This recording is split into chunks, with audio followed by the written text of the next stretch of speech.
Hello, Bobby Torres of Frightbox Recording here.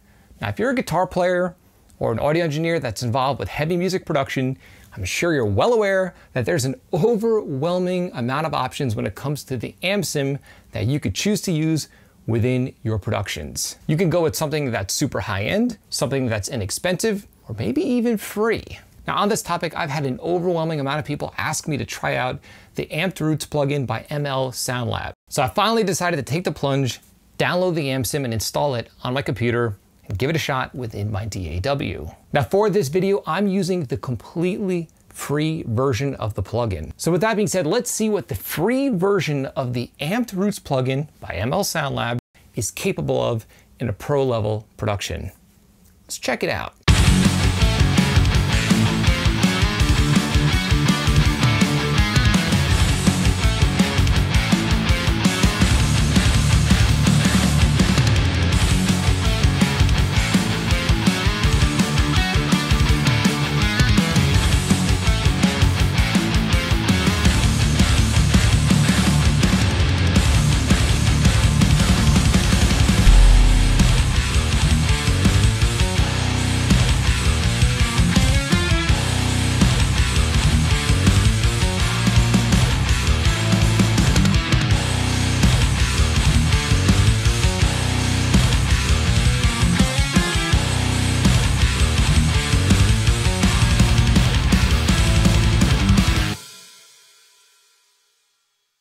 All right, so here we are in my DAW, and I have a mix going where I'm using the Amped Roots plugin for my guitar tone. And if you look here, it's an extremely simple mix. I have some drums, I have two bass tracks, a normal bass track, and a distorted bass track, and just two rhythm guitar tracks, which are nothing more than a couple of DI tracks. And on my DIs, I'm using the Amped Roots plugin, and the only processing that I have going on is a simple EQ on both sides. Now, as far as my EQ settings, it can't get any more basic than this. I have a roll off below 80 Hertz and a roll off above 12K just to make room for my kick drum and my cymbals. No fancy notching, nothing extreme going on as far as EQ. Now, on my left side, I'm pulling out a little bit at 260 Hertz, only a dB and a half. And on my right side, I'm pulling out a little bit of 220 Hertz. So both sides pretty much have a near identical EQ. So with that being said, I'm gonna bypass my EQs and let's hear what the Amped Roots plugin sounds like completely on its own.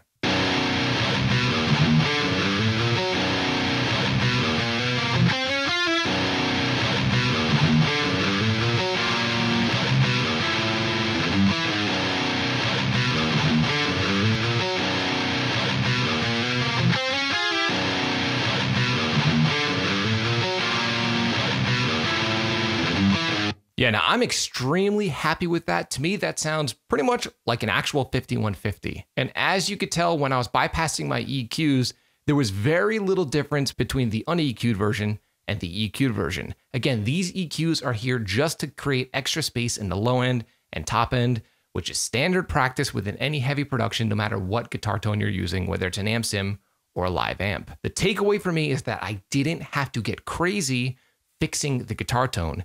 It was great at the source. So now let's dive into the actual plugin itself. If you look here, it looks just like the front end of an amp, an actual live tube amp in front of you. Here you have your input level, gain, low, mid, high, presence, volume, and your output. Now, I'm a simple guy and I'm not a huge fan of plugins that make things overly complicated. And what I like about this, again, is that it feels like I'm working with a real amp. And the other great thing is that they include a pedal board with the plugin. So as you can see here, I have a noise gate, which is engaged. I have an overdrive, which is engaged, and a delay and a reverb. Now, I'm not using the delay or reverb because these are rhythm guitar tracks, but I am using the noise gate and the overdrive.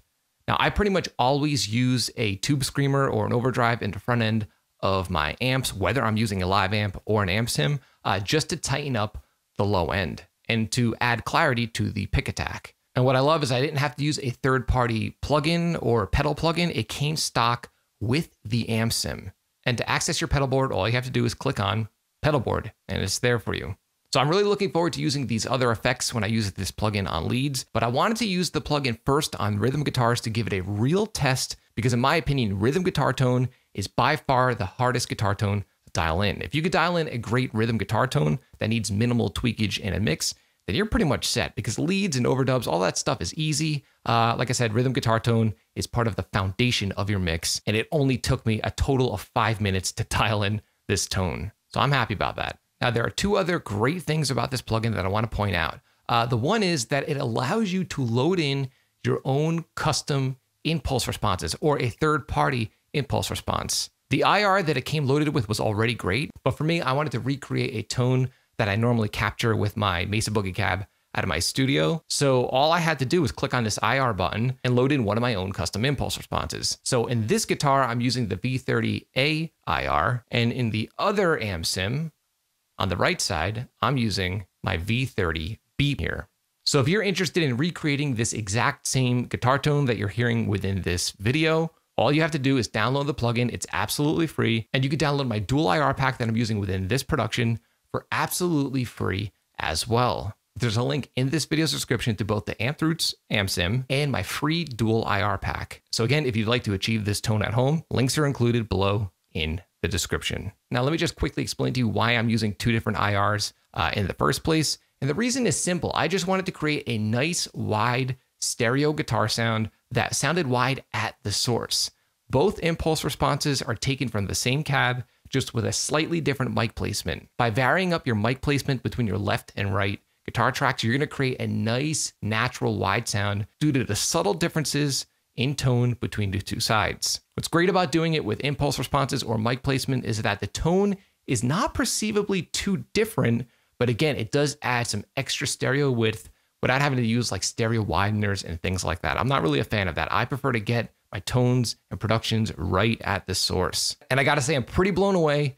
That was not a challenge when it came to using this plugin. I had no experience with this plugin at all. And within 5 minutes, I dialed in a tone I was happy with and quickly threw this mix together. Now, the final thing that I wanna say about this plugin that I'm extremely happy with is how light it is on CPU. If you look at my CPU usage right now in this production, I'm using no more than 5% CPU. Now, if you've tried any other AmSim plugins, you might know some of them do tend to eat up a lot of CPU. At least that's what I found when auditioning a bunch of different AmSim plugins recently. So what I wanna do is I wanna quickly do a test here.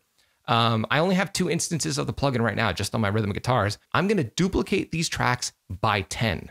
So I'm gonna create an additional 20 instances of this plugin, and let's look at how much CPU it ends up using. So again, we have these 2 AmSims. We're going to duplicate them by 10.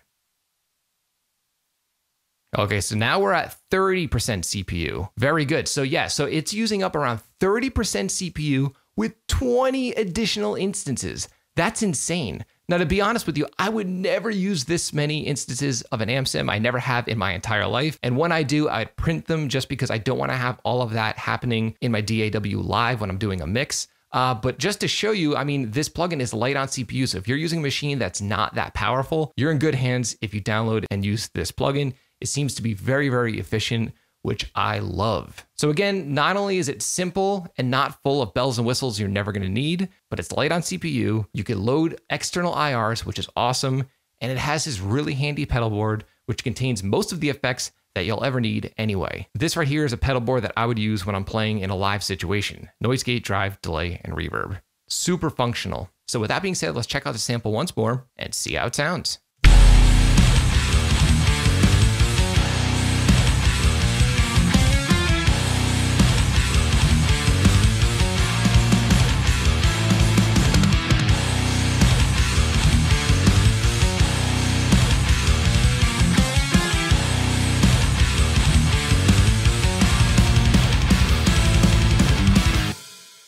Yeah, I couldn't be happier. This is a mix I threw together in 20 minutes, dialed in this guitar tone in, I don't know, 5 minutes. And I have something here that's pretty professional, pretty usable. So again, if you're interested, you could download the plugin and my free dual IR pack. There are links below in this video's description.